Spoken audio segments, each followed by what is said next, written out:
Olá, galera, sejam bem-vindos a mais um Café com Basquete, nesse reinício de trabalhos aí de 2021 da TBB. Eu sou o Léo Bruno, diretor de conteúdo digital da nossa associação. Eu estou hoje com o Vandinho, nosso coach Vando Becelli, que está nos Estados Unidos, com muita experiência em Utah, agora está morando na Flórida, trabalhando numa academia de basquete. Ele vai falar sobre isso com a gente. É um cara que veio de São Paulo, tem muita história no Brasil também. Quem é do Brasil e quem estava acompanhando essas lives, essas clínicas durante o início ali da pandemia, infelizmente a pandemia não acabou ainda, mas aquele início ali, teve muita live, teve muita clínica legal. O Vandinho esteve em vários diferentes canais, em várias pessoas que convidaram ele para mostrar o trabalho dele e discutir basquete. Mas pedindo a vocês para darem like no vídeo, compartilharem nosso vídeo, compartilharem nosso canal com os seus amigos. Se você ainda não curte a página, se você não está inscrito na página, se inscreve na nossa página, curte a página no Facebook, desculpa, se inscreve no canal do YouTube, curte a nossa página lá no Facebook, Instagram, em LinkedIn e ajuda a gente a crescer ainda mais como associação, principalmente nessa área digital. Sem mais delongas, Vandinho, como é que você está? Tudo bem? Coach Léo Bruno, tudo bem, meu amigo? Muito obrigado pela oportunidade. É um prazer estar aqui com você mais uma vez e conversando do que a gente mais gosta, né? Basquete. Então, muito obrigado pela oportunidade. Você é um dos amigos, é uma das pessoas que durante como eu falei, né, no início da pandemia, a gente aprendeu muito com você.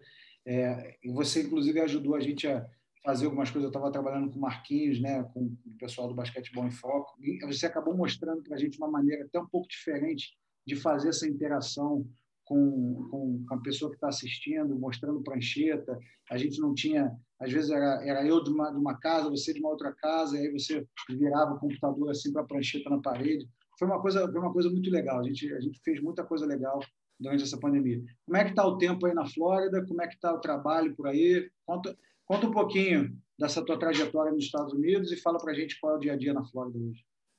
Então, eu fiquei 12 anos em Utah, né? Como você sabe, Léo, foram 4 anos como assistente técnico, né? 2 do masculino, 2 do feminino, né? E depois 8 anos como head coach do masculino lá na Utah State University Eastern.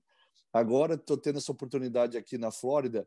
Como você disse, é uma academia, chama Florida Coastal Prep, onde a gente faz parte da elite nacional das prep school. Então, como as maiores aí do país, né? IMG, Monte Verde, Oak Hill, DME, então, e por aí vai, né? Então, essas são todas as nossas adversárias aí, tudo e tal. Aqui agora eu tô como diretor atlético e como técnico. Então, também uma ótima oportunidade para mim para pegar essa parte de gerencial, né, da coisa, e que para mim está sendo muito, muito legal isso. Cara, por incrível que pareça, você vendo que eu estou usando um agasalho, aqui na Flórida tá meio friozinho, cara. Tá friozinho, né? Não sabia que era assim, não sabia, não, mas nem comparado com o Utah, né? Não, isso aí, né, a gente nem vamos entrar no assunto, porque não dá nem para comparar.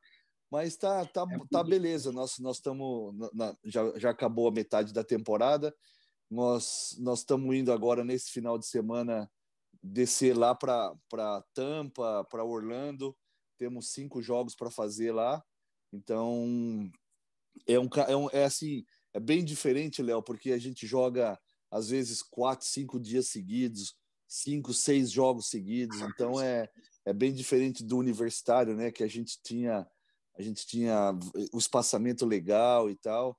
Então, realmente, durante a temporada das prep school aí, a gente joga, é muito jogo e um atrás do outro, é bem diferente do que era o universitário, mas a gente vai se adaptando e está indo super legal.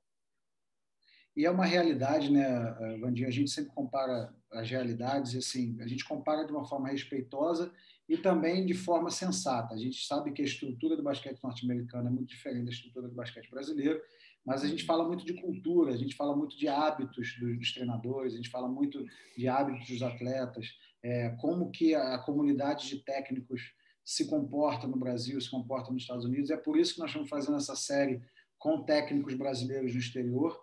nós já conversamos com o Vitor Imbuzeiro, já conversamos com o Júlio Pacheco, que foi ao ar ontem, e aí a gente está entrando nessa conversa com você, já sabendo de muita coisa, para não ser repetitivo em relação à estrutura, em relação à mentalidade, mas é sempre bom a gente falar sobre as diferenças e o aprendizado que é para um brasileiro estar nos Estados Unidos. Eu perdi a conta aqui, você falou, há quantos anos atrás você se mudou para os Estados Unidos? Agora está sendo meu 13º ano, Léo. 13º. E aí você me falava antes da gente começar, como que mais ou menos existe a sua carreira antes dos Estados Unidos e depois dos Estados Unidos. Explica um pouco para a gente como é que foi esse aprendizado, como é que você deixou de fazer, como você me falou, você deixou de fazer algumas coisas que você fazia, faz algumas coisas completamente diferentes hoje. Como é que é um panorama assim, comparando a tua experiência no Brasil com os Estados Unidos? Então, quando eu vim para cá, eu já tinha experiência de ter dirigido times no antigo, lembra, Campeonato Nacional da CBB. Então, eu já dirigi duas, era Liga Nacional, né? Duas Sim. ligas com o time de Santa Catarina, dirigi Campeonato Paulista da Série A1 e tudo e tal. E a gente sabe, assim, mais ou menos a gente fazia como os outros técnicos brasileiros faziam aí mesmo.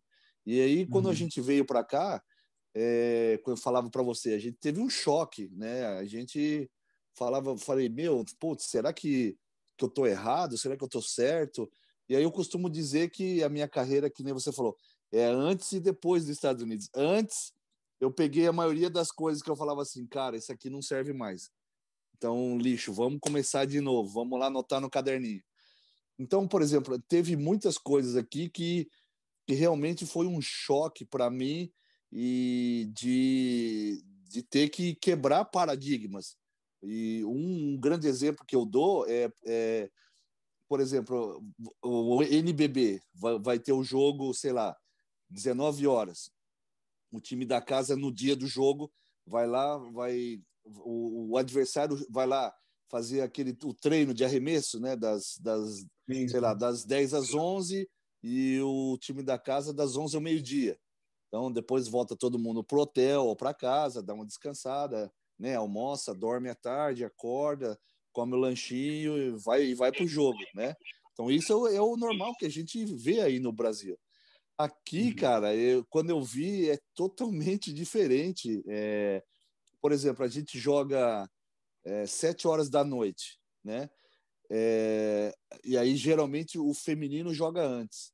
Então, o feminino joga 5 horas. Aí, das 4 às 5 é o aquecimento do feminino, e das 3 às 4 é o meu treino de arremesso, que era para ser de manhã. Então, eu treino das 3 às 4 e vou jogar às 7 da noite depois. E nesse horário, Léo, das 3 às 4, é pauleira pura. É treino Quase um normal. treino, né? É um treino normal. Os caras, todo mundo de bota, tudo. Na primeira parte, na primeira meia hora desse treino de arremesso, todos os exercícios que a gente faz, de exercícios de contra-ataque, exercícios de defesa, exercícios o normal que você faz. E na última meia hora, por exemplo, eu vou jogar contra o seu time. Então eu já tenho o scout report do seu time. Então eu falo assim, bom, o Leozinho tem a jogada punho. Então, por exemplo, eu ponho um time lá, o nosso, de um time reserva. Ela fala, olha, então qual é o apoio do Léo? A gente anda lá, mostra como é que é as coisas. Olha, e aí a gente já sabe como é que nós vamos defender toda a sua movimentação. E depois, Léo, é live, é pauleira. Jogando mesmo como se fosse o jogo. Por quê? Porque a gente Isso tem que defender. Desculpa te interromper. Isso traduz muito também do ritmo de treino, né? Porque aí fazendo uma outra comparação, a gente vê muitas equipes, né, principalmente aqui, fazerem assim, o treino de 2 dias antes, o treino de um dia antes do jogo, geralmente é um treino mais leve, né? Principalmente quando a gente fala de treino de base e tal. Lógico que eu estou generalizando, de repente tem muitas equipes que não fazem assim, mas tem Sim. muitas equipes que fazem assim, né? Segunda, até porque no Brasil são poucas as equipes de base, dependendo do estado, que conseguem treinar todos os dias. Acabam treinando 3 vezes na semana, 4 vezes na Aham. semana. e aí você seleciona algumas aí que conseguem treinar todos os dias.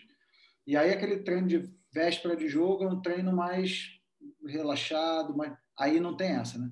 Não, não, é que nem eu falei. Nessa hora aí, depois nessa outra meia hora, é pauleira. Aí o que acontece? Acabou o treino, ótimo, vamos, volta todo mundo pro hotel ou para casa, né?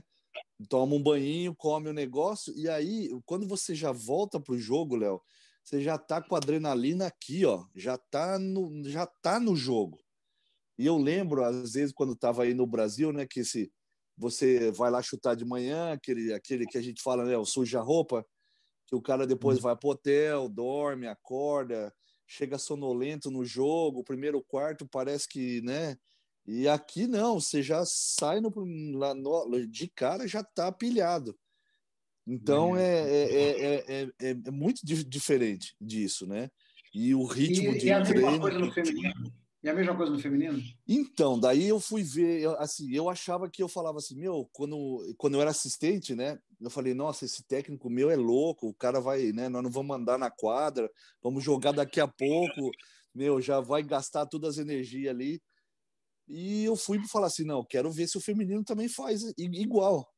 E, Léo, é igualzinho, cara. O feminino é a mesma batida, mesma pancadaria ali naquela hora ali e tal. E depois volta e vai pro jogo. Mesma coisa.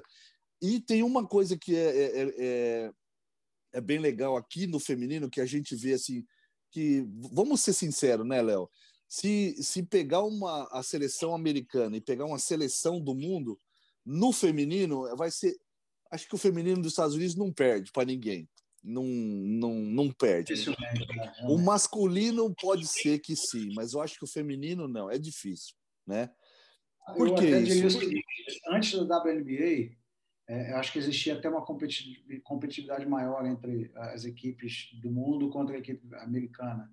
Mas depois da formação da WNBA, realmente, se você pegar historicamente, são poucos os campeonatos internacionais que os Estados Unidos não ganhou. Eu lembro, por exemplo, de 2006, que foi no Brasil, que os Estados Unidos, a seleção americana perdeu uma semifinal para a Rússia. E aí a Certo. final, o Brasil perdeu para a Austrália. Então a final foi Austrália e Rússia.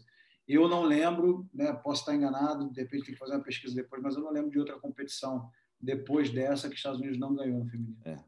Não, o feminino é brincadeira. Por quê? Porque as meninas jogam numa intensidade tão alta, num nível de atleticismo tão alto, que se compara mais ou menos ao masculino, né? E eu fui, assim, do tempo que a gente passa aqui e tal, e a gente, né, conversa faz amizade com o outro e tal, e eu tenho muitos amigos da Universidade de Utah, que faz parte da Pac-12. E lá, e todos os times da Pac-12 ali, se você vê UCLA, Stanford, Utah State, Oregon State, Arizona State, e por aí vai. Todos esses times, eles dão bolsa do time feminino. Eles dão bolsa para homem, cara, que jogou basquete na high school e que não conseguiu jogar no universitário, mas está lá na universidade. Esses times dão bolsa para os caras, 7, 8 caras, para eles serem manager do time feminino e ser o time que vai ser o sparring das meninas. Olha só, Olha Léo. aí. Então as meninas Outra treinam. mentalidade, né? As meninas treinam contra os caras. E é pauleira pura. E a gente está falando de caras que jogaram basquete competitivamente. Então, por exemplo, comparando com o Brasil, seria um time feminino adulto treinar com os caras de sub-22, treinar com os caras de Pois é, sub-19. é isso aí. É. É isso aí. E durante os Ou, exercícios também. ou até pior, desculpa, mas até pior não, melhor, porque a gente está falando de garotos, né, que são mais ou menos a mesma idade ou a mesma idade das meninas. Então a gente não Exatamente. está falando de pegar uma jogadora profissional que é mais forte, mais experiente, e colocar com sub-22. Eu fiz uma comparação errada, na verdade. Seria um time de sub-22 feminino treinando com garotos de sub-22 masculino. Exatamente. Interessante. Exatamente. Aí Interessante. você vê como que as meninas jogam duro, né? Jogam forte e é difícil, por exemplo, uma seleção no mundo ou mesmo um time feminino chegar nesse nível de intensidade e atleticismo das meninas, né, Léo? Isso. Assim, eu lembro, por exemplo, que muitos anos atrás, trabalhando com base no Tijuca Tênis Clube, no Rio e tal, eu fazia muitos treinos, jogo-treino ali coletivo, do meu sub-13 com sub-12 masculino, ou sub-15 meu com sub-13 masculino, sub-17 meu com sub-14, 15 masculino. E realmente já dava uma diferença muito grande. Você imagina você pegar juvenil com juvenil e tal, realmente é uma outra mentalidade e isso explica muita coisa. Agora, o que explica muita coisa também, Vandinho, que bom que você fez essa comparação e você falou do Pac-12, eu tive a oportunidade de visitar o centro de treinamento de Arizona State muitos anos atrás. Eu acho que foi em 2011. Não, muito mais que isso. Acho que foi 2000 e... Não, foi 2010. Foi mais ou menos 2010. Eu fui em 2010, visitei, acho que um dia, o centro de treinamento de Arizona State. E Arizona State é uma universidade que no Brasil a gente não conhece muito, a gente não fala muito sobre Arizona State. E é uma universidade com uma estrutura muito interessante, muito legal.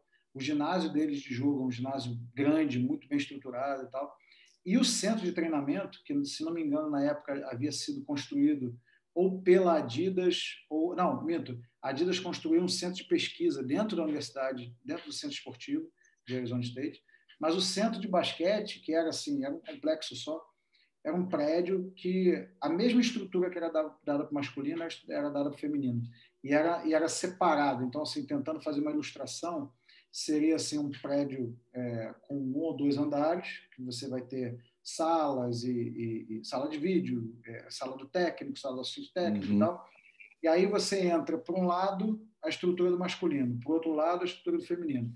Aí a quadra de treino com uma estrutura maravilhosa de tabelas, de equipamentos que eles podem usar, e o feminino a mesma coisa. É uma coisa que a gente sabe que no esporte em geral não existe, né? Principalmente no Brasil, uma estrutura igual, uma atenção igual para o masculino e feminino. Como é que era lá em Utah e como é que é na maioria das estruturas que você conhece? E aí, pegando o gancho, na academia que você trabalha hoje? Então, é como você falou. Geralmente as estruturas são muito, muito parecidas. Tem até lugares que a estrutura do feminino é melhor do que a do masculino. Então, se você vê, por exemplo, se a gente falar em termos de Yukon, né? A estrutura do feminino é melhor. A estrutura de Tennessee, né? É melhor do que a do masculino. Então, por quê? Porque teve técnicos anteriores ali e tal que formaram essa cultura do feminino, né? Que é melhor que a do masculino. Mas, cara, é aquilo que eu falo, Léo. Aqui não tem a desculpa. A gente não pode usar a desculpa assim. Eu não tinha um ginásio, eu não tinha bola. O vôlei tinha um horário do mesmo que o meu. Ou faltou isso, faltou aquilo. Cara, não falta nada. Não, o teu horário é seu. Você faz o que você quiser. Se deu alguma coisa errado, a culpa é sua que escolheu os jogadores errados. Então, em termos de estrutura, mesmo escolas pequenas, high school, tem uma estrutura comparada ao Brasil muito boa mesmo. E só para dar um exemplo disso, acho que todo mundo já deve ter ouvido falar daquele pivôzão que jogou na NBA, o Sean Bradley, que jogou sim. Né, no Dallas e ele jogou na BYU. Ele é de uma vizinha ali da onde eu estava, em Utah. Eu estava em Price, ele chama Emory, a cidade do cara ali. E aí ele saiu dessa high school lá. Quando ele foi para a NBA e tudo, ele deu um ginásio de presente para high school dele, Léo. A cidade tem 8.000 pessoas, tá? Ele deu uma arena de 5.000. A cidade inteira quase cabe no ginásio da high school que o Sean Bradley deu lá. Então você vê que estrutura é brincadeira, cara. E aqui na Flórida a gente não é diferente de nenhum desses. A nossa estrutura a gente tem 2 ginásios, um ginásio de treino, um ginásio de jogo, musculação, toda a estrutura, né, Léo? Basquete aqui é uma coisa bem séria, né, cara? Desde de high school, passando pelo college, depois você, né, tem as ligas semiprofissionais, a liga da NBA. Então, quando você fala assim, quando tem algum time, alguma coisa, você nunca vai falar assim que a estrutura era ruim, ou faltou isso, ou faltou aquilo. E aí você me chamou a atenção de uma outra coisa também. Tem uma estrutura do basquete americano que a gente, às vezes, não presta muita atenção, que é justamente essa estrutura de prep schools, né? As escolas preparatórias, que fica um pouco de confusão. É uma high school, não é uma high school? O que você trabalha hoje, a academia que você trabalha, é uma prep school, não é isso? Isso, nós temos, esse ano que vem agora, nós vamos adicionar o programa de high school. Prep school Tá. serve para algumas coisas, por exemplo, um estrangeiro que não tem o TOEFL, que é muito bom jogador, mas que não tem o TOEFL, não tem o que seria o Enem, né, deles aqui, que é o ACT e o SAT. Então ele vem para uma prep school para se preparar e fazer o TOEFL e o SAT. Ou Deixa eu só explicar rapidinho. O TOEFL é o teste de proficiência em inglês, isso, para poder, que às vezes até empresas pedem, ou uma escola pede, e as universidades também. E o SAT já é um teste de conhecimento específico de matérias, não é isso? isso, exatamente. Ou uma situação que a gente tem aqui hoje, a gente tem um menino que a Universidade de Kansas está recrutando. Então ele está entre Kansas, Alabama, Louisiana State, que é LSU, e Maryland, né? Um talento, um moleque muito bom e tal. Só que o moleque, assim, jogador pra caramba, academicamente muito fraco. Então não tinha as notas quando ele acabou a high school para ir para essas universidades. Então ele está vindo para cá para melhorar as notas dele e tal, essas coisas assim. Ou a gente tem uma situação que o menino não gostou do recrutamento, ele acha que ele pode ir mais alto do que isso, e aí ele vem para uma prep school para realmente se destacar mais, mostrar para os técnicos enfim, que ele tenha um recrutamento melhor. Então, o nível de jogadores que a gente tem aqui, Léo, a gente tem nível de prospectos de NBA, High Major, Divisão 1, Divisão 2. Então, a gente tem um mesclado desses talentos aí. Então, pode ter o garoto que já terminou o high school e não entrou na faculdade ainda, mas você falou que agora tem também um programa de high school que vai começar a partir desse Isso, ano. nós vamos começar agora a partir, que seria a próxima temporada, né? Agosto de 2021 agora. Então vai ter os dois programas de high school e o prep school. E aí as competições, eu imagino que sejam competições diferentes também. Então, se eu tiver, por exemplo, no meu último ano de high school, eu vou jogar o campeonato de high school, e se Exato. eu já terminei high school e estou preparado para ir para a universidade, é uma outra competição. Exatamente, é isso aí mesmo. É isso aí mesmo. Muito legal. E ainda tem campeonato de AAU. Como é que a AAU entra na brincadeira com vocês? Os atletas também disputam AAU? Dá uma explicada nisso aí. Então, AAU rapidamente, é um campeonato de clubes, né, comparado no Brasil. Isso, é um campeonato que, por exemplo, você pode ir lá e formar o seu time, eu posso ir lá e formar o meu time. A AAU é feito durante o verão aqui americano, né? Então, nos meses de julho, agosto, mais de maio, junho, julho, são os meses que pega fogo o AAU e tem programas, né, de AAU muito famosos, de jogadores de NBA, que aí tem patrocínio das grandes marcas esportivas, né? Nike, Adidas, Under Armour, e aí esses meninos realmente vão para torneios específicos dessas marcas ou torneios de grande, né, exposição, onde o objetivo principal desses meninos é ir para esses torneios, que os técnicos universitários estão todos lá de olho nesses torneios e recrutando esses meninos, né?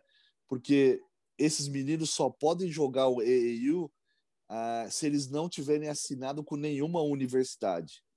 Então, a partir do momento que, por exemplo, por isso que os caras aqui, Léo, deixam para assinar o masculino lá no finzinho, por quê? Porque eles querem jogar o AAU e não assinar logo de cara, porque se assinou logo de cara, você está proibido de jogar o AAU. E esses AAU dá muita visibilidade para os meninos. Isso é muito interessante porque, assim, para quem não está acostumado a acompanhar o basquete universitário tem muitas regras, né? Então, tem a regra para você jogar, você tem que ter um certo nível acadêmico, depende do nível também que você vai jogar. Então, assim, a NCAA, que é a principal liga universitária americana, na primeira divisão tem uma exigência X, na segunda divisão tem uma exigência Y, e aí assim por diante, né? Também na divisão 3. Aí você tem outras ligas universitárias, como em português seria NAIA, né? Que a gente fala NAIA, que é uma outra liga de muita potência também, mas menos famosa que a NCAA. Então, assim, tem regras que se aplicam em diferentes níveis. Aí você está falando sobre isso, a gente esquece às vezes que também tem regras no high school. Também, quem assistiu o filme Coach Carter, tem um momento famoso do filme ali, em que os meninos estão tendo problemas acadêmicos e tal, e aí ele, na verdade, ele aumenta o nível. No início do filme mostra ele aumentando a exigência. Então, vamos dizer aí, a organização colegial lá exige um nível X, ele pediu um nível X mais 0,5, ou X mais 1, alguma coisa assim. Então, gerou muita reclamação dos pais no primeiro momento, aí, sem querer me alongar muito na história do filme, num determinado momento ele fecha o ginásio e não deixa os garotos treinarem enquanto não melhorarem academicamente. Isso é uma história específica de uma escola, mas isso é para atender também a mentalidade de estudante-atleta, que é a mentalidade do basquete colegial e universitário, né, nos Estados Unidos. Então, e você falou exatamente a sequência que é. Aqui não é atleta-estudante, é estudante-atleta. O estudante vem primeiro do que o atleta. Então, a NCAA fala que é student athlete. Então, não adianta você ser o LeBron James, o Kevin Durant, quem que você seja, se você academicamente não está nos moldes de que a liga universitária quer, tirando as notas que você quer, você não joga. Você pode reclamar para o Papa que não vai jogar, não tem como, é uma regra. Enquanto a parte acadêmica não andar junto com a parte de athletics, você é proibido de jogar. Ó, e eu não vou te colocar numa situação delicada aqui, na verdade vou, mas não muito, tá? Porque assim, isso é uma polêmica também, tem uma discussão muito grande, eu tenho a minha opinião em relação a isso e não escondo a minha opinião, que é justamente o fato de que os atletas universitários, até o dia de hoje, até esse momento, não recebem dinheiro das universidades, não são autorizados a ter patrocínios próprios e tal. E isso sempre foi uma polêmica durante muito tempo. Essa regra vai mudar, tá? Para quem não acompanha basquete universitário e já ouviu falar dessa regra, essa regra vai mudar em breve. Eu não sei se já muda na próxima temporada, 21-22, se muda 21-22. E também muda com algumas regras específicas. Não é que a universidade vai poder pagar um salário enorme para o jogador, mas vai começar a ter uma compensação financeira e tal. Sem entrar na regra nova, e por que eu falei que eu não vou te colocar numa situação muito polêmica, mas vou colocar numa situação meio delicada. Você não acha também que, assim, apesar da necessidade e de quanto que a universidade faz em termos de propaganda, venda de jogos para televisão, não existe também o valor da educação que é dada para o atleta e que é uma compensação? A gente sabe que a educação universitária nos Estados Unidos é muito cara. O que você acha? Qual é a tua opinião em relação a isso? Olha, Léo, eu não vou ficar em cima do muro, não. Eu concordo com você. Eu acho que as universidades elas ganham muito dinheiro, muito, mas muito dinheiro. Só para você ter uma base, por exemplo, o time de Duke hoje, ele investe no time 14 milhões, mas ele ganha 18. Então fica sobrando ali mais 4 milhões. Isso só se não acontecer nada, se eles não forem campeão universitário, se eles, né? Essa é a receita do que os caras fazem. Então, se for campeão universitário, a gente sabe, né, Léo, que eles ganham dinheiro de televisão, ganham dinheiro de um monte de coisa. Isso. E isso então, isso é milhões e milhões e milhões de dólares. E aí, por exemplo, você vê um garoto lá que não ganha, vai, $1.000 porque não pode pagar o cara porque ele é considerado não profissional. E os caras usando, por exemplo, tem os joguinhos, né, de computador que lá do universitário com a cara dos caras, né, usando a imagem do jogador, usando, tipo, vamos falar do Zion Williams, né, usando a imagem do Zion, fazendo as coisas tudo, e a universidade ganhando milhões e o Zion ganhando zero. Eu acho isso totalmente errado. Eu acho isso totalmente errado. E por isso que no início eu falei isso, por exemplo, eu não escondo a minha opinião. Na minha opinião, deve sim existir alguma compensação por conta de tudo isso. Eu acho que você deu um exemplo perfeito. O garoto não ganha nem $1.000 ali. E assim, a gente sabe que $1.000, se for no Brasil, hoje está falando de quase, eu não sei quanto é o dólar exatamente, mas é mais de 5 mil, quase 6 mil reais. Você receber isso no Brasil é uma coisa, nos Estados Unidos é outra. $1.000 nos Estados Unidos não é um grande salário, não é um grande valor.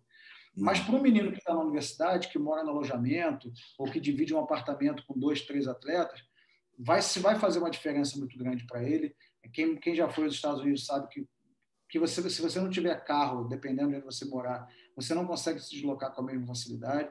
Sendo um atleta universitário, chama mais atenção ainda se o cara tiver que pegar um transporte público numa cidade grande. Os perigos não são os mesmos do Brasil, mas existem os perigos também nas universidades, nas cidades americanas. Então, assim, eu acho que nesse momento aí a gente concorda que deveria existir uma compensação financeira. Mas, ao mesmo tempo, a polêmica é criada porque eles falam assim, mas a universidade ganha muito e o cara não ganha nada. Mas também tem esse lado do curso universitário, que é um curso caro, né? Existem universidades aí que você vai pagar $20.000 por ano para o curso universitário e mais. Então, como é que fica a tua opinião nesse sentido, nesse balanço aí? Deve ser considerado também essa bolsa de estudos que ele está estudando de graça na universidade? Como é que é a tua opinião? Vamos aumentar a polêmica aí. Então tá, vamos pegar a Universidade de Duke, então, né? Isso. Por exemplo, eu estou recrutando você, né? E você veio de uma família que você é pobre e você sabe que aqui nos Estados Unidos o governo é diferente daí do Brasil. O programa aí chama FIES, né? Que o governo paga você e depois você tem que pagar o governo de volta. Aqui não, né? Antigamente era crédito estudantil que chamava aqui, isso, né? Isso. Aqui não, aqui o governo te dá o dinheiro e você não precisa pagar ele de volta. Então você tem direito a $6.000. Se você for assim, pobre mesmo, provar, o governo te dá até $6.000. E o que as universidades fazem? Eles chegam para você e falam assim, Léo, vem jogar aqui para mim, eu te dou a bolsa integral e esses $6.000 aí volta para o seu bolso. Tá? Então, em 3 mil no primeiro semestre, 3 mil no segundo semestre. Beleza? Beleza. E aí, por exemplo, vamos falar de Duke, uma bolsa de estudos lá custa $60.000 o ano. Né? Então, você está ganhando eu falei aí... 20. Duke já está na base de 60. Então, você vai estar lá com 66 mil ali, né, que você ganhou ali, né? Mas, Léo, eu falo assim, é muito pouco ainda, eu acho. Ainda assim a diferença é muito grande. É muito grande, porque é aquilo que eu falo, imagina assim, você vê a universidade, vamos dar um exemplo real. Chris Webber, você assistiu aquele 30 for 30 da especial da ESPN? Não, mas eu sei a polêmica dele, da relação do último jogo dele de Michigan, aquela coisa, mas eu não sei, eu não assisti o documentário. Isso, é assim, ó, ele, bem rapidinho, quando ele tinha 12 anos de idade, um cara, tipo um agente, chegou para ele, deu 2 pares de tênis para ele e $100. O moleque vivia na favela, no projeto lá, né? Que seria a favela dos caras. Cara, você com 13 anos de idade, vai saber se você vai virar jogador ou não? Ou se você vai chegar na NBA ou não? Certo? Por causa desses 2 pares de tênis e esse dinheiro que ele recebeu ali, quando ele foi para Michigan, alguém trouxe à tona isso que aos 13 anos de idade ele recebeu esse dinheiro e os par de tênis. Michigan, quando eles estavam lá, eles foram 2 vezes campeões da conferência lá. Tinham 2 banners no ginásio. Léo, todos os jogos que o Chris Webber jogou foi considerado perdido. Todos os jogos que ele estava, perdeu. Teve que tirar os banners do ginásio. O título foi para a universidade, então, de que eles ganharam. Assim, e até hoje, por causa dessa porcaria aí, Michigan não ganhou os títulos, não tem o número de vitórias que teve, por causa que aos 13 anos o Chris Webber aceitou ganhar dinheiro, $100 e 2 pares de tênis. Isso é demais, isso é demais. Assim, eu entendo o princípio, né? Assim, como eu falei antes, essa discussão ela tem vários outros pontos que você pode concordar com um, discordar do outro e tal, mas eu acho que os dois lados da discussão têm alguns pontos plausíveis, mas quando vem a um ponto desse, uma história desse, para mim não faz sentido. Realmente é um exagero de chamar de amador um esporte que, na verdade, gera muito lucro para as universidades de verdade. Com certeza. E outra, Léo, se a NCAA não pagar os atletas, vai acontecer... Lembra do Markel Fultz? O que o Markel fez? Ele falou assim, acabou a high school, falou assim, eu estou ali entre primeiro, segundo, terceiro do draft. O que ele fez? Ele foi para a China. Ele falou assim, eu não vou para a escola. Eu vou para a China, assinou um contrato na China, lembra disso? Ganhou uma grana jogando um ano lá na China. Aí o que acontece? Ele ficou um ano antes de ir para a NBA, certo? Voltou, entrou no draft, mas ele falou, eu vou ganhar a minha grana. Eu não vou ficar aqui de graça na faculdade. Então, se você não pagar os caras, os top de linha mesmo, cada vez vão falar assim, eu vou jogar em algum lugar, depois eu volto. Como eu estava falando, eu gosto muito do princípio, né, do estudante-atleta, como a gente estava falando antes, isso tudo está muito certo, mas se você não der uma compensação financeira, além de ser injusto em relação ao valor que a universidade faz, e assim, aqui não vai nenhuma crítica específica a nenhuma universidade, ou uma crítica exatamente à NCAA. Eu acho que a crítica vai ao sistema que tem que ser repensado. Exato. Né? Uma coisa que é muito clara para mim. E assim, você falou dos valores aí, você falou alguns valores meio aleatórios, ou até só jogando alguns números assim, um investimento de 14 milhões e ganha 18. Mas, na verdade, a gente sabe que os lucros muitas vezes são muito maiores, dependendo das universidades. Além do que a gente está falando só, talvez aí, não sei, a gente pode colocar tudo na mesma conta. Ingressos vendidos, material esportivo vendido de camisa, boneca, jaqueta e adesivo de carro e tudo que leva o nome da universidade, que só cresce por causa dos esportes. E a gente está falando de basquete. Se a gente entrar no futebol americano, o movimento é muito maior, né? São muito mais jogadores. São muito mais jogadores. Tudo bem que o investimento é maior também, porque são mais bolsas de estudo. Mas, vamos ser sinceros, a bolsa de estudo é um investimento, sim, é um dinheiro que a universidade deixa de ganhar com alunos para poder dar para atletas, mas, ao mesmo tempo, não está gastando dinheiro. Né? Você está tirando... Desculpem os economistas que podem estar assistindo e falar para mim, não, mas isso é um ativo que a universidade deixa de receber, mas é um investimento que entra na conta. Quando começa o ano, começa o orçamento, eles já sabem que aquele valor ali não vai vir de atletas, de outros estudantes, porque aquele valor vai para os atletas. Então, de novo, sou um fã de basquete universitário, tenho contato com pessoas de basquete universitário, como você era recentemente, eu tenho contato com outros que ainda estão.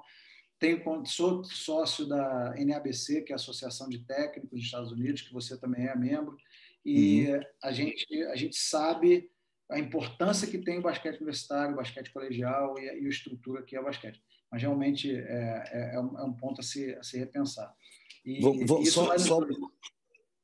Desculpa te cortar só um pouquinho. Você acha que alguma universidade vai dar bolsa e vai perder dinheiro? De maneira nenhuma. Você acha que nenhuma dessas bolsas não vai voltar em outro tipo de lucro para a universidade? Se perdesse dinheiro, Léo, ninguém fazia esporte, ninguém dava bolsa. Exatamente. Não, e outra coisa, você vai para lugares, por exemplo, eu sou muito fã do programa de basquete da Universidade da Virgínia, já falei isso aqui nos canais da TBB anteriormente. Eu, a gente sabe que as pessoas que moram no estado da Virgínia têm outras opções, além da Universidade da Virgínia. Tem uma cidade mais próxima, uma cidade mais longe, mas o estado em si tem outras opções universitárias. E a Universidade da Virgínia, por ter programas de futebol americano e basquete muito famosos, atrai também a pessoas que são da cidade, do estado, que são de uma cidade próxima, porque são fãs da universidade, porque assistem os jogos na televisão, porque assistem os jogos ao vivo no ginásio. Então, é muito isso aí. Não vamos nos alongar muito mais nesse assunto, mas vamos fazer uma última comparação aqui. Quando o assunto é high school e o assunto é prep school, também tem algumas polêmicas aí em relação a quem joga qual campeonato. Você está dizendo que a partir da próxima temporada a tua academia vai ter também um programa de high school. Como é que entra essa discussão estudantil, atlética? Você me falava antes da gente começar que você joga muito mais jogos pela prep school do que jogaria na universidade. Como é que é essa discussão aí? Como é que é essa polêmica na comunidade de técnicos aí?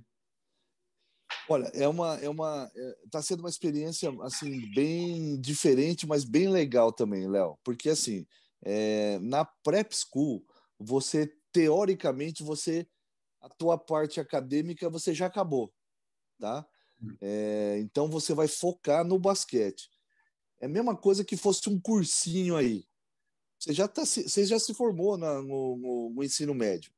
Você vai fazer um cursinho que você vai, né, ter aquele resumão do ano inteiro lá para tentar entrar numa faculdade. Então é mais ou menos isso que acontece aqui.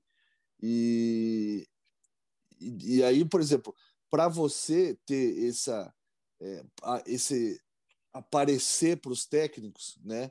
Então, lembra que eu falei para você, às vezes o cara não gostou do recrutamento dele, ele vai ter que aparecer para mais técnico.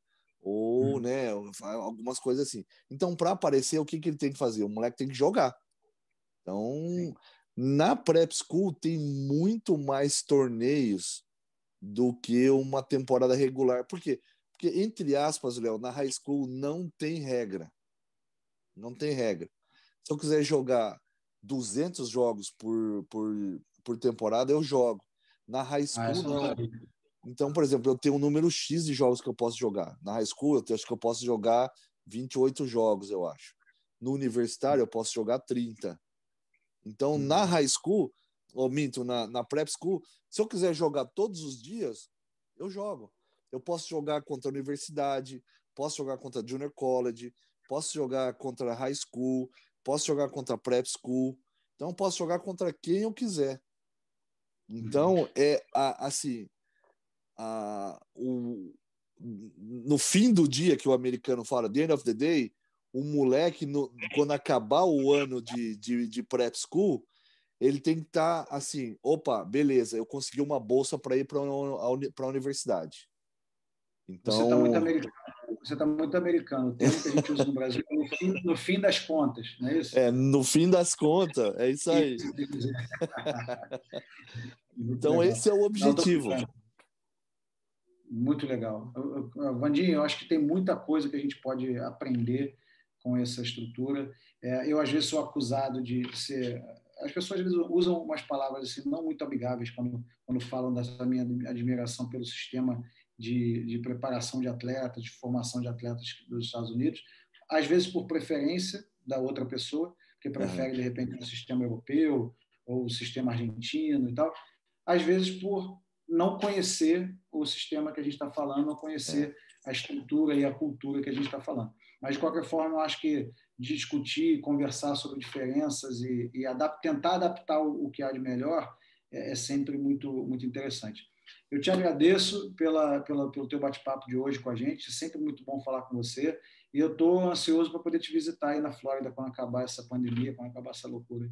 Pô, cara, venha, porque agora você não vai ficar mais congelado que nem lá em Utah, cara. Aqui tá na prainha, tá beleza, tá que nem no Rio de Janeiro aí, cara. Pode vir aqui. Eu que agradeço muito a oportunidade aí, Léo. Muito obrigado. É sempre um prazer conversar de basquete com você. Se deixar, a gente vai falar aí até amanhã cedo de basquete. Então, isso que é prova que a conversa é legal, que você é um cara que dá oportunidade para as pessoas, entende muito de basquete. Eu respeito muito você por isso e muito obrigado mesmo por mais essa oportunidade. Foi mais um papo super legal aí, cara. Beleza. Vandinho, um bom resto de semana para você. Não sei quando que você tem jogos aí, mas bons jogos para você. Um abraço na sua família. E, galera, obrigado por acompanhar mais uma vez, por acompanharem, olha o português, acompanharem mais uma vez o nosso Café com Basquete. Como eu falei no início, ajudem a gente, dê um like no vídeo, se inscrevam no canal, ative o sininho aí para receber notificação quando a gente tiver conteúdos novos, entrevistas, e vem muitas coisas virão agora nesse período agora de janeiro e fevereiro. Fiquem ligados nos canais da TBB na internet. Um abraço para todo mundo e até amanhã.